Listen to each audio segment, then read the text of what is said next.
estamos en un nuevo capítulo de nuestra historia para conversar acerca de la religiosidad en la época de la colonia. Y me acompaña de manera muy especial en el día de hoy un amigo, el hermano Juan Irretamal, quien es profesor de historia y además profesor de teología en los ramos de historia eclesiástica. Así que le vamos a presentar a nuestro hermano y les invitamos después a compartir también una grata conversación. Hermano Juan Ortiz, muchas gracias por venir y acceder a nuestra invitación. Un saludo para nuestros televidentes. Bueno, es un honor, gracias Pastor por esta invitación para este proyecto de nuestra historia. Espero estar a la altura, así que creo que va a ser una linda conversación para ver cómo Dios ha obrado a través de la iglesia acá en Chile, cómo llegó nuestro evangelio, cómo llegó Cristo acá a Chile. Bueno, muchas gracias por acceder a esta invitación. Y bueno, como buenos profesores de historia, lo mínimo que tenemos que partir diciendo cuál sería una definición de historia. A mí me encanta una que es un juego de palabras, que dice son los sucesos sucesivos que suceden sucesivamente. Sí, muy ¿Ya? buena. Así que no sé, usted como profesor si tendrá alguna otra para compartir. Bueno, mejor que eso no creo, pero sí, bueno, la historia es, acordándome de mis primeras clases de introducción a la historia, que me hacía un doctor llamado Donoso, el profesor Donoso, que la historia es los hechos de los hombres en el tiempo. No es cualquier cosa, es lo que los hombres han hecho a través del tiempo. Bueno, y como dice el dicho, es importante conocer la historia, porque un pueblo que no conoce su historia repite los errores después del pasado. Entonces quisiéramos, hermano Juan, adentrarnos un poquito a este tema de la religiosidad en la época de la colonia. Y bueno, los que hemos estudiado sabemos que hay una correspondencia de eventos entre lo que pasa en Europa versus lo que empieza a ocurrir en este nuevo mundo que descubren los españoles. No sé si nos cuenta un poquito de eso para introducirnos ya a la realidad después chilena propiamente tal. Bueno, un breve evento que esto daría para otro programa, pero básicamente 1517, 31 de octubre, es un hito que marca la historia del cristianismo mundial cuando este monje agustino Martín Lutero clava sus tesis en la catedral, ¿no es cierto?, ahí de la Universidad de Wittenberg, dando inicio a lo que se conoce hoy día como la Reforma Protestante. Ese hecho insignificante en ese momento, que era una disputa teológica, va a dar inicio a lo que es el mundo evangélico. Lo que yo, entre broma y en serio, digo, Martín Lutero pasa a ser el padre, y me culpar la expresión, pero creo que lo más chileno posible, que es el padre del canutismo mundial, el mundo protestante evangélico. Porque desde ahí crece esto, llega hasta Chile y al día de hoy, ¿no es cierto?, los protestantes somos ¿cuántos millones? Cientos de millones en todo el mundo. Esto que comenzó en Alemania llega a todo el mundo, incluyendo Chile. Eso pasó más o menos unos 30 años después del descubrimiento de América. Exacto, se da dentro de ese contexto. Claro, entonces la pregunta que muchas veces cualquier persona puede hacerse es ¿por qué no había casi ninguna presencia o prácticamente ninguna evangélica en la época de la colonia en nuestro país? Entonces ahí tal vez si pudiéramos empezar recordando lo que hemos aprendido en las clases de historia, claro, hablando de Diego de Almagro, después Pedro de Valdivia, que son los primeros, pero los conquistadores, ya claro, unas poquitas décadas más adelante de Martín Lutero en Europa. Entonces, porque ahí se entiende cómo la Iglesia Católica adquiere el control de estas nuevas tierras en todo el continente latinoamericano. Claro, hay que recordar de que cuando Lutero hace esto, 1517, su rey era Carlos V, mismo rey que gobernaba España y que va a gobernar también después Portugal. Carlos I de España, Carlos V de Alemania. Y este rey era ultracatólico. Y su antepasado, su abuelo, eran los reyes católicos, que Isabel y Fernando, que justamente reciben el nombre de reyes católicos, título que le entrega el Papa de la época, porque cuando ellos con Colón hacen esta empresa de adquirir estas nuevas tierras, este nuevo continente que es América, se hace un compromiso con la Iglesia Católica por parte de los reyes de Castilla y Aragón, los reyes católicos, de que todas estas tierras nuevas encontradas por Colón y después por los siguientes conquistadores iban a ser, primero para España y segundo para la Iglesia Católica. Y eso lleva a que el Papa de la época, Alejandro VI, le regale toda América al reino de Castilla específicamente. Y desde entonces los españoles, los castellanos que eran en ese momento, son los dueños de América.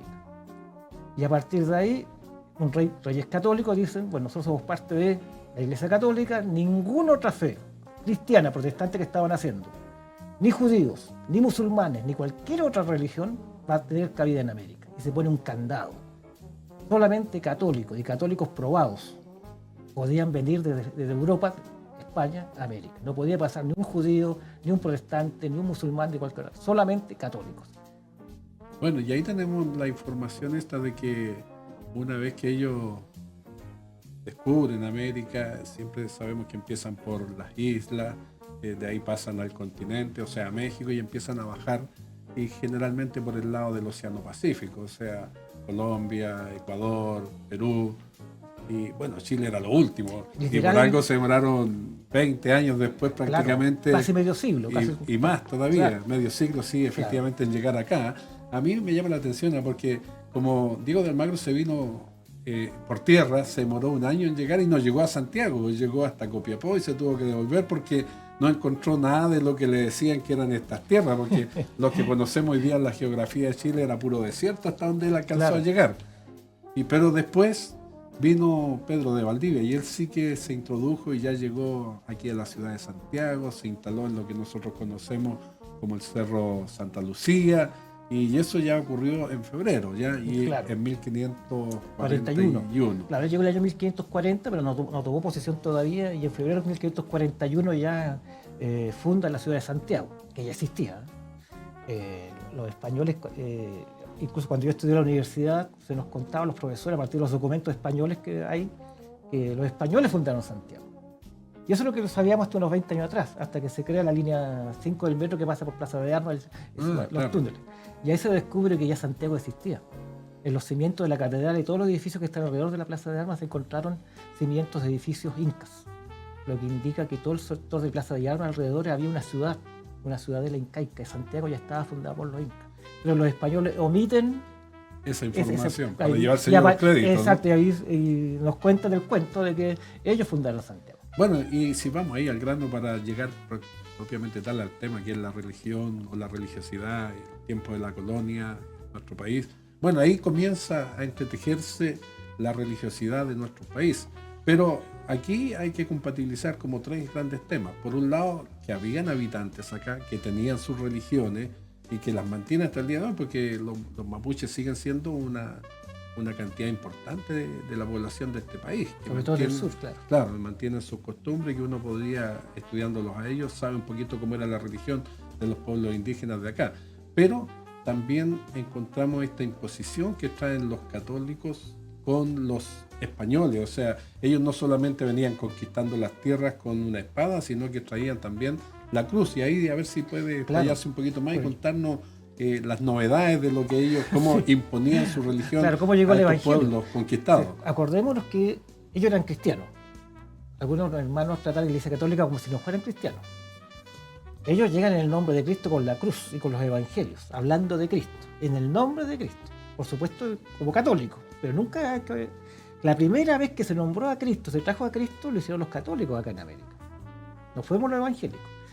Y eso fue básicamente porque, a causa de la reforma, volvemos a Lutero, se crea en la Iglesia Católica el Concilio de Trento, allá por el año 1540 y algo, hasta el año 1560 y algo, duró como cerca de 20 años, poco más de 20 años. Ya la Iglesia Católica reafirma sus doctrinas, que fueron cuestionadas por el mundo protestante evangélico de Lutero. La justificación por la fe, ellos colocan por la fe y por la obra, la nueva adoración de santos, ellos ratifican la adoración de santos, el rol de María también, ellos confirman el rol de María, para ellos muy importante, la figura del Papa, etc. Todo eso lo que hacen propio del catolicismo. Y el Concilio de Trento establece que, por lo tanto, para ser católico había que tener esas creencias y practicarlas. Y se crea también una especie de policía espiritual, que ya existía, pero acá ya se le da más autoridad, que se llama la Inquisición. Con todo eso se hace la conquista de América. El Concilio de Trento con verdadero candado ideológico, religioso, político y social. O sea, cuando hablamos del catolicismo, la Iglesia Católica lo define como cristiandad. Lo que llega acá a América, y fue hasta el Concilio Vaticano II, hasta hace poquito, es la cristiandad católica, que no solo llega a una iglesia, llega a una civilización cristiana católica, que abarca lo político, lo educacional, lo social, todo. La Iglesia Católica lo era todo, era un régimen que hoy día llamamos totalitario. Bueno, eso yo lo defino así como la hegemonía de la Iglesia Católica en esa época, que era justamente el control total de la religión. Total. Y usted tenía para eso, incluso la vida privada, o sea, claro, usted no podía, desde la cama cuando se acostaba y se levantaba hasta su vida pública y el trabajo, la educación, todo, el comercio, estaba todo reglamentado por los valores católicos. claro, entonces ahí estaba el tema de justamente con la Inquisición perseguir cualquier atisbo que fuera diferente Claro. al catolicismo. Pero también se perseguía a otras religiones como los judíos. Exacto. Ellos hablan de la religión de... Para ellos eran como... Primero, los discípulos de Mahoma, o sea, los musulmanes, los discípulos de Lutero, los luteranos, que eran todo el mundo protestante, para ellos todos eran luteranos, Claro, y los discípulos de Moisés, o sea, el mundo judío. Claro. Cualquiera de esos tres que se sospechara acá en América era inmediatamente tomado por la Inquisición, que era el tribunal religioso, y que debía colaborar las autoridades políticas, los representantes del rey, se ponía todo el sistema a servicio de esto, y comenzó un sistema de interrogatorios, de juicio, donde usted nunca sabía de qué lo acusaban. Usted nunca sabía, y lo tomaban preso todo, pero nunca sabía de por qué hasta que lo condenaban. Ahí recién sabía de qué lo estaban acusando. bueno, es increíble, o sea, que cómo se empoderaron y con eso hicieron, diríamos nosotros, basado más bien en los estudios que hay, donde la Inquisición tenía sus sedes, como en Bogotá o en Cartagena de India, En Lima, acá en Lima, Perú, que era de donde nosotros dependíamos. Exacto. ¿No? Nosotros dependíamos del Virreinato del Perú. Chile era una provincia del Virreinato del Perú. Y acá, bueno, leyendo y hurgueteando, funcionó la Inquisición, pero no a gran escala en el sentido de matar muchas Mucha personas, gente, claro. porque los casos todos los mandaban a Lima, A Lima, y allá se daban las sentencias. Y acá siempre fue en escala menor en cuanto a las sentencias que se pudieron dar. Pero existía, y no solo se perseguía eso, sino que se perseguía las cosas inmorales, algunas novelas muy románticas también eran como puestas en entredicho y por lo tanto se censuraban.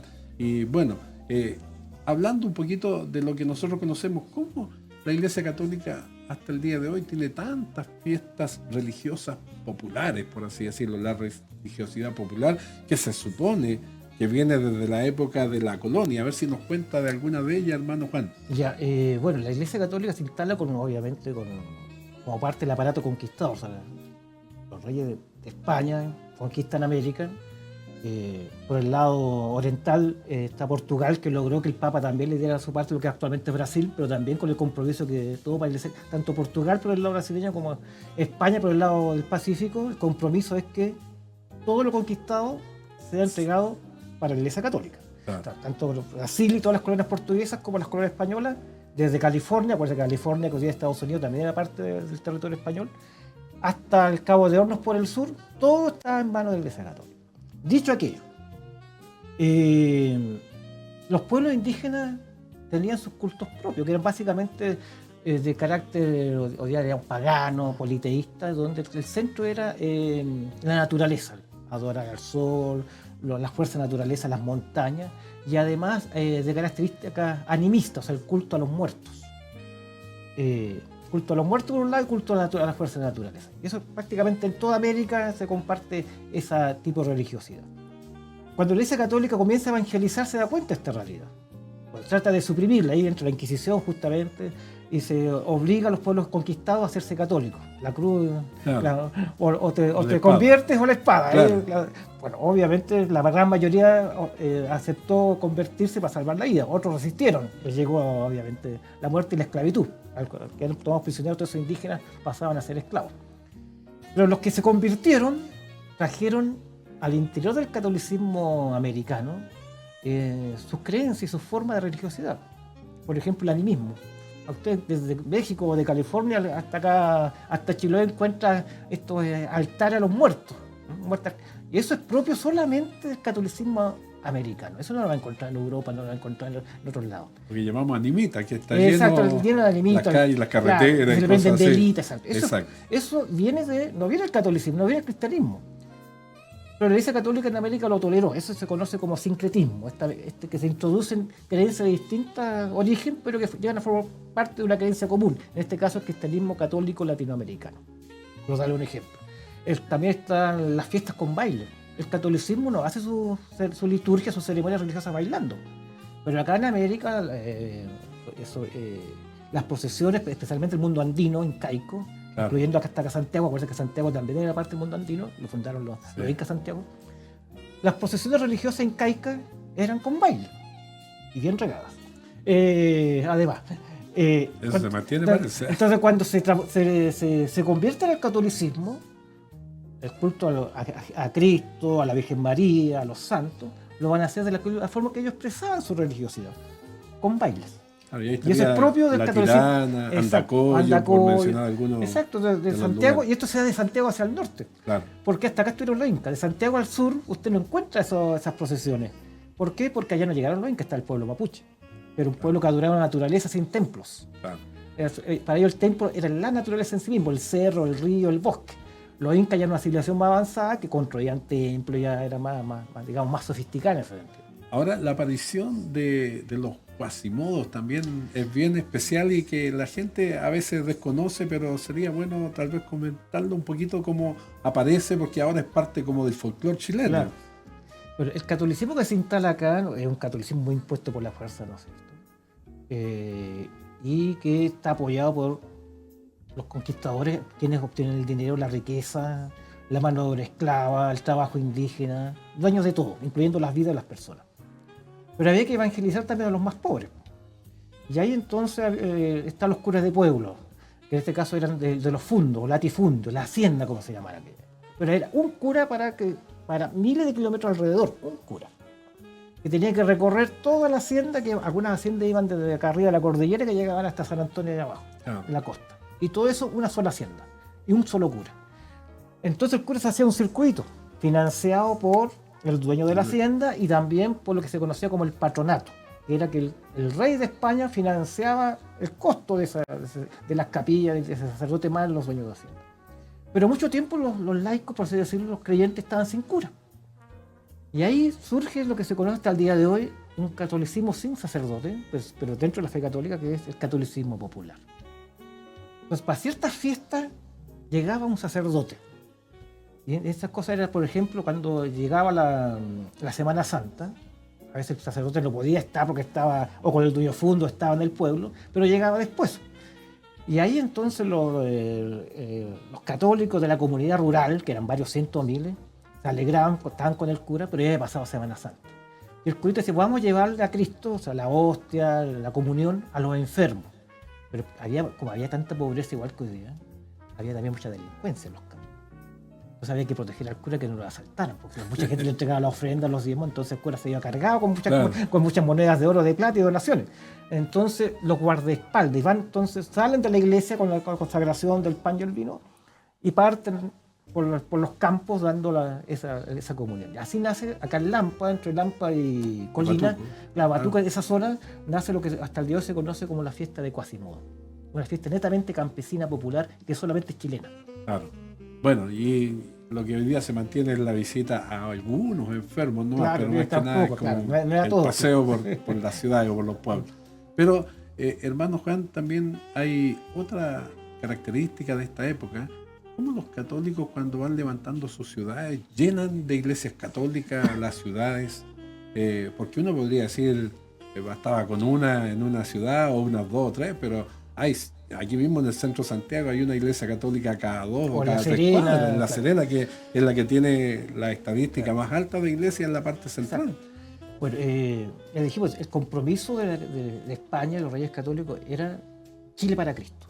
Entonces, nos le llamaban Chile para Cristo. Viva Cristo Rey, ese era el lema. Que hoy día los evangélicos llamamos Chile para Cristo, con los españoles eran Viva Cristo Rey. Y con la espada sometiendo a los millones de americanos, los indígenas americanos. Viva Cristo Rey. Entonces, cuando yo como historiador me dicen Chile para Cristo, digo, me siento un poco incómodo, porque ese deriva, cambiar el eslogan. deriva del Viva Cristo Rey. O sea, Claro. o te haces cristiano o te haces cristiano, ¿verdad? Claro. Hay opción. Entonces, con el Viva Cristo Rey, donde llegaban los españoles a instalarse, tenía que instalarse una iglesia. Porque la iglesia era, pues, primero, para los propios españoles, su identidad cultural religiosa. Y de otra forma era también someter la religiosidad nativa para que no adoraran más al sol, a la luna, a los muertos, sino al Dios cristiano. Y, Claro, había que además evangelizar. que Y por lo habían- tanto faltaban sacerdotes. Claro. Entonces ahí comienzan a llegar las primeras congregaciones, llegan los dominicos, que están a cargo de la Sí. Inquisición, obviamente, llegan los agustinos, y la más poderosa de todas, que no es de las primeras, pero que va a ser la más poderosa por dinero, cultura, influencia, que van a ser los jesuitas. No va a ser la primera institución que llega, pero durante los 300 años que aproximadamente duró la colonia, hasta la independencia, sin duda que fue que los jesuitas los que marcaron la impronta en toda América, no tan solo en Chile.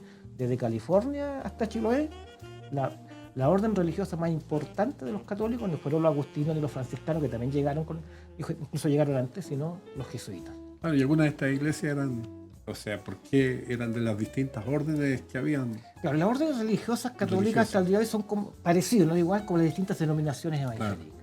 Claro, todo, pues la diferencia es que todos están bajo la autoridad del Papa. Claro, eso la gran acá los evangélicos no tenemos un Papa que nos una a todos. Acá dominicos, jesuitas, franciscanos, etcétera, tienen sus matices de diferencia, ¿no? Tienen sus propios santos, ciertas disciplinas, ciertos énfasis religiosos. Pero sobre todo en el tiempo de la conquista de la colonia mucho dinero, justamente porque los conquistadores para hacer la conquista tuvieron que cometer barbaridades y atrocidades que estaban seguros que su alma estaba perdida. Violaron cientos miles de mujeres, asesinaron niños, quemaron, aperrearse viene de que tiraran gente para que los perros se los comieran vivos. Cosas horribles. Entonces, antes de morir, estos conquistadores decían, no, pues, yo tengo perdida mi salvación, eran cristianos. Llamaban al cura de confianza, pues, ellos confesaban sus pecados cuando sabían que antes de morir, pero quiero la salvación, asegurarme la salvación. Voy a donar un fondo, voy a donar una parcela. Una iglesia, construyen la principal iglesia de La Serena, por ejemplo, voy a colocar, ¿cuántos cuesta? ¿Cuántos millones? Ahí están los millones. Claro. Pero ¿con qué compromiso? Por ejemplo, la Quintrala, por darle un ejemplo. El compromiso es que finalmente sacan todos los días, una vez a la semana por lo menos, por miles de años, una misa pagada. O sea, fortunas completas de miles de millones de pesos actuales para asegurar su salvación y su entrada al cielo. Oye, hermano Juan, ya nos quedan pocos minutos en esta conversación, pero lo increíble es que la Inquisición duró hasta 1813. Ahí fue suprimida por un decreto que hubo en las Cortes en España, donde les mandaron la información a toda la colonia española. Estaba simultáneamente viviendo los procesos de independencia todo el país. Pero un último punto que me gustaría que tocáramos en los pocos minutos que nos quedan, el tema de los libros prohibidos, el índice de libros prohibidos, entre los cuales estaba la iglesia. Entonces, o sea, la Biblia, que es algo tan importante para una iglesia. Es increíble que estuviera la Biblia metido en ese índice de libros prohibidos, pero lo más increíble es que eso duró bastante tiempo más que la época de la colonia y de la independencia. Hasta 1965, específicamente. Año en que yo nací. La época del Concilio Vaticano II y lo que vino posteriormente, donde la Iglesia Católica se protestantizó. Exacto. ¿Ya? Bueno, el Concilio de Trento, volviendo justamente donde la Iglesia fija su doctrina a causa del terremoto que significó la Reforma Protestante, reafirma otras cosas, que la Biblia solamente la pueden estudiar y leer en latín los sacerdotes y los laicos que estudian teología. Todo el resto del pueblo solamente se pueden recibir la enseñanza de la Biblia de un teólogo autorizado por la Iglesia o de un sacerdote. Y no en cualquier parte, en las iglesias y conventos o seminarios, o universidades eclesiásticas, las pontificias universidades, solamente en esos recintos. El resto del pueblo, que no sabía latín, no entendía nada. No tenía, no tan solo acá en Chile, como más del 90% de la población no sabía leer ni escribir. O sea, cero posibilidades de la Biblia siquiera, porque aunque la tuviera en sus manos, en castellano no leía leer porque eran analfabetos.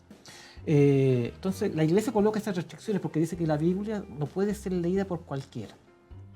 porque pueden surgir justamente distintas doctrinas y malas interpretaciones. La forma de asegurar que la recta doctrina, la sana doctrina, como decimos el Evangelio, se mantuviera pura, era asegurarse que solamente fuera enseñada y leída en los lugares que correspondían, iglesias, conventos y universidades, y por quienes correspondían, que eran los sacerdotes. Y el pueblo tenía que recibir la enseñanza de ellos. Claro, y ahí estaba la imposición de los dogmas de la Iglesia Católica, donde la mayoría de la gente no conocía el relato bíblico, claro, por lo que usted explicaba. Increíblemente también en la misma época del Concilio Vaticano II también se autorizó el idioma vernacular en los cultos, claro, o sea que ya pudieran usar, claro, su propio idioma los pueblos para desarrollar los cultos. Bueno, hermano Juan, ha sido gratísima la conversación. Siempre quedan muchos temas pendientes, sí, por ahí, cabos lamentablemente, el claro, tiempo de nuestro enemigo. Sí. Esperamos tal vez en otro capítulo seguir conversando un poquito más acerca de lo que viene posteriormente a esta instalación de la religiosidad en la época de la colonia. Yo quiero agradecerle su disposición para estar el día de hoy y también agradecer a todos los televidentes, a los hermanos, amigos, que puedan estar pendientes de este programa, que lo puedan ver, lo puedan socializar, lo puedan recomendar, y esperamos seguir con otros programas de la misma calidad, del mismo interés, para que nuestra historia también la conozcamos, la historia de los evangélicos en Chile. Que Dios les bendiga y será hasta una próxima oportunidad.